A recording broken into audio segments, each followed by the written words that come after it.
mw'isi yatumye itanga umwana wayo Yesu kugira ngo aducungure.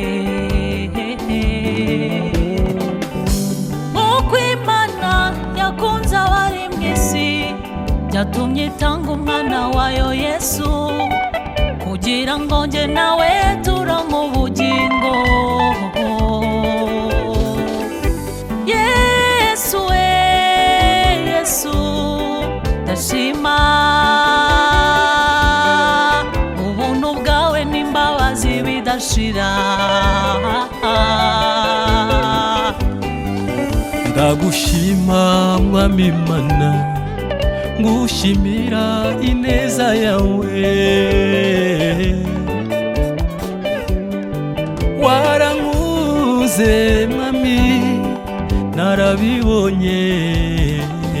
Dawidi yarabivuze nari umusore, sindabona umukiranutsi arekwa cyangwa urubyaro rwe rusabirize. Nanje kuva mvuse sindabona uw'Imana yaretse, kuko ihora idufitiye umugambi mwiza mwiza mwiza. Warakoze, warakoze, warakoze Mana yanjye. Warakoze, warakoze, warakoze Mana yanjye.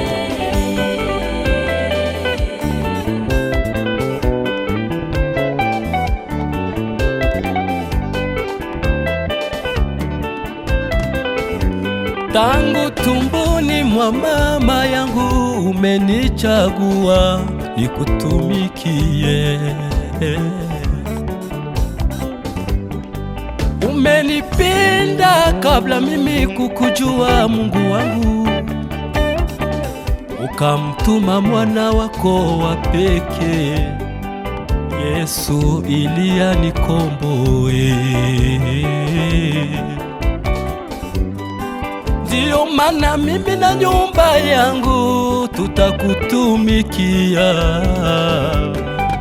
Nalingio Nzambe, nalingio penza, nalingio Nzambe, nalingio penza.